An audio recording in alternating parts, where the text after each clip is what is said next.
Second Mothers. Well, I am so excited today for you to meet my new friend, Susan Tebos.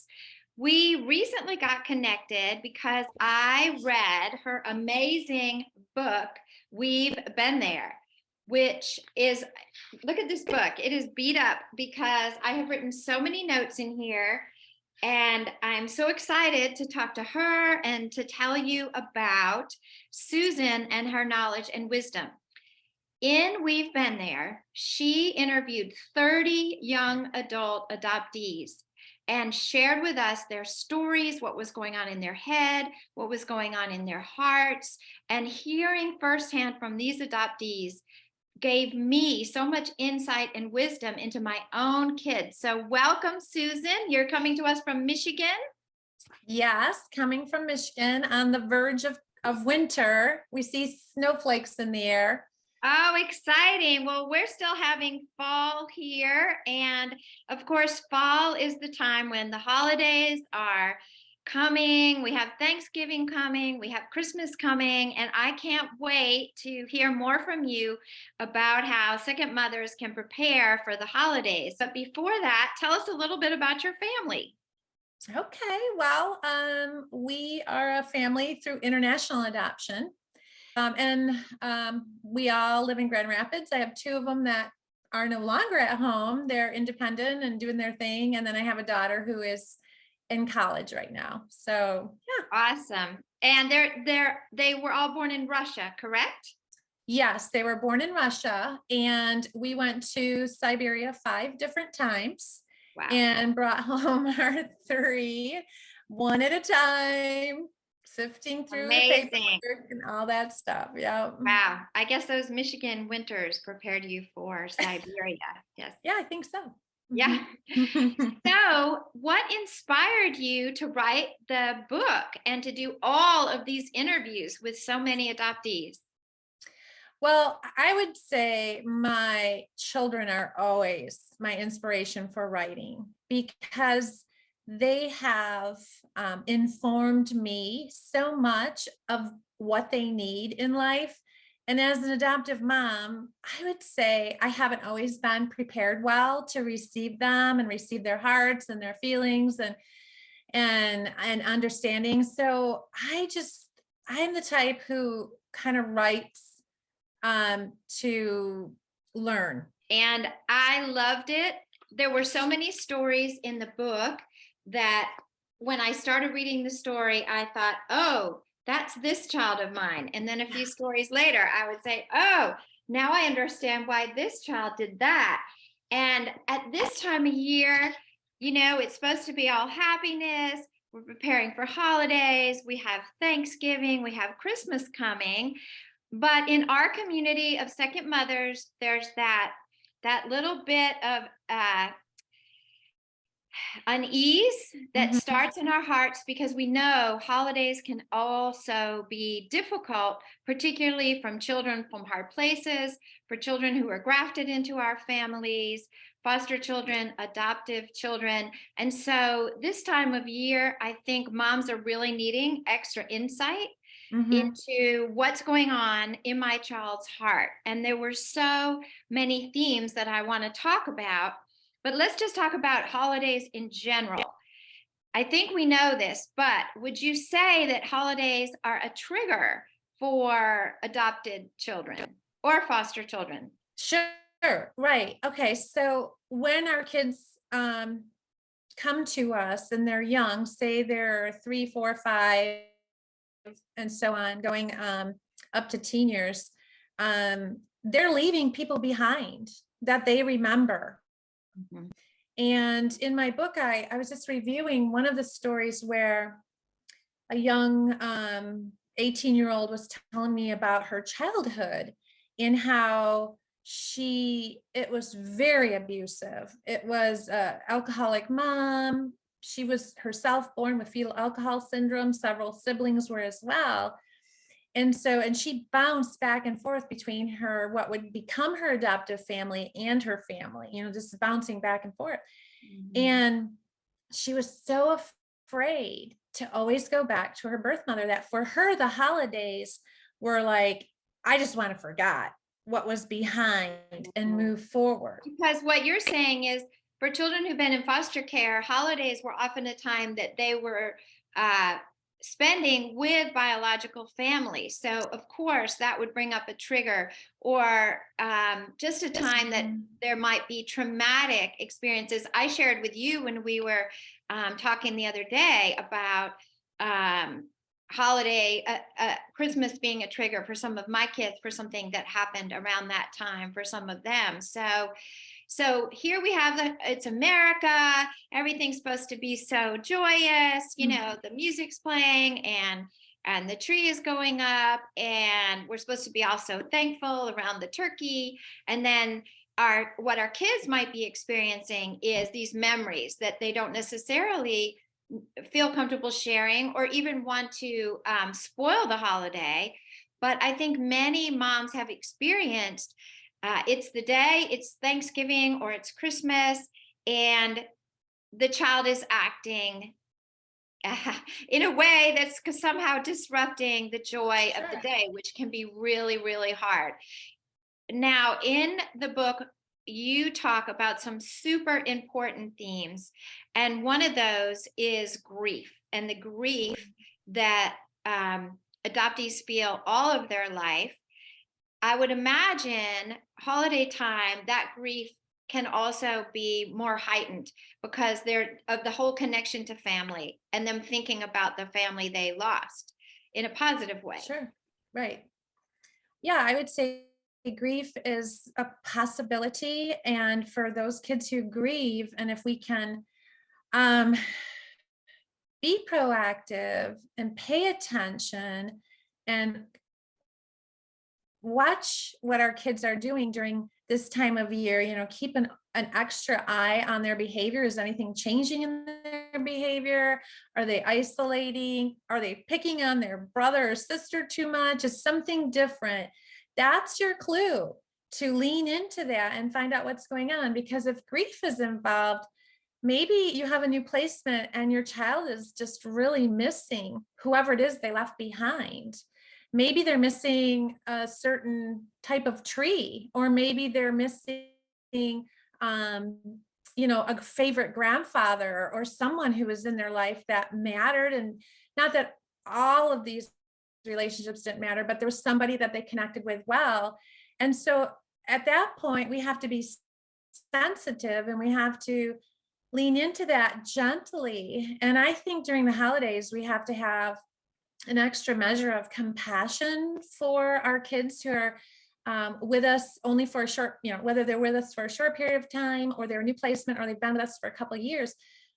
We have to be sensitive to the possibility of grief. And maybe there's some activities we can do as parents, as moms, and we can say, hey, is there somebody that you would like to draw a picture for, like a Christmas tree or your new family, or just something that they can actually put together on their own, a drawing, a letter, a poem, and that together you mail it, and it's going to go to that very special person, and that includes them in this new tradition. What you're suggesting is a way to actually bridge the gap between the past and now. I love that. See, these are the moments where I'm like, oh, where were you 10 years ago, sister? I could have done that. Yeah. I'm thinking of things, right now that I could have done. Like we have family photos of birth family. We have a lot of photo ornaments, and I could have made an ornament of birth family or incorporated grandparents somehow in the Christmas tradition. Or one thing we tried to do is culturally, if there's something from the child's culture, food wise, for example, we always included that in our family culture. So we have several kids from Uganda, and people know that it's our family tradition now. Our Thanksgiving meal includes chapati, which is a very traditional Ugandan food, but everyone in the family loves having chapati at Thanksgiving because we incorporated something from their culture into our traditional meal. And so I love that insight you're bringing of bringing the past in, giving them a way to process their grief, but also feel like their past is connected to the present. That's really, really beautiful. Our hope is to create trusting relationships with these kids that have come to us. And by doing those things, by you serving that awesome, how would you call it? Pakoti or Chapati. chapati. And writing letters, putting up pictures. That is if the kids want that. We don't want to be pressuring, we want to be pushing. Right. But if they want that, they see you as an ally. They see you as somebody who is for them. And that's what we're trying to do, is create that relational currency, keep adding to that over and over again as we rebuild trust, because trust is something that they'll struggle with for a long, long time. And they need to find somebody that they can trust in their life if they're bringing this baggage with them from the past. Now, one thing you mentioned to me also that we see in a number of the stories is the issue of control and needing control, because our children have lost so much control, or so much of their lives were out of control, or they didn't have control over even, who their parents were, where they grew up, where they lived, all these things that happened to them. And so many of the storytellers talk about that need to feel control and how they sometimes express that in ways that we may or may not understand as parents. And you mentioned to me how the holidays can be a trigger of them feeling out of control. Can you unpack that a little bit? I would say that control overall for our kids is a way to protect their hearts. It's a way to be less vulnerable in a time frame like the holidays, where everybody's hugging and sharing and bringing gifts, and it's very relational. And for some kids, relationships are dangerous. The holiday time, Thanksgiving and birthdays, sometimes they do odd things to express their control. They'll do things like wear shorts and it's 20 below zero outside and a tank top or whatever, right? Every mom is laughing right now that's watching this. Yeah, it's their way of maintaining control over what happens to them and to reduce that level of vulnerability, because it's too risky. It's too risky. If you lose another person in your life, you probably comes out in a way that it's dysfunctional. Right. But it's not as if he's thinking, let me see how I can mess up Thanksgiving Day. That's not really what's going on. Yeah. Right. Exactly.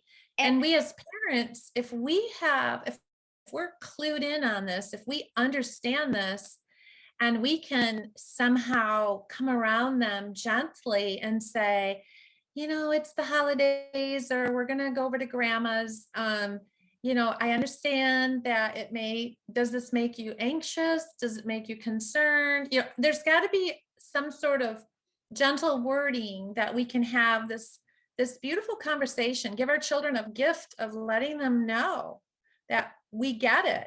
We know that there's something.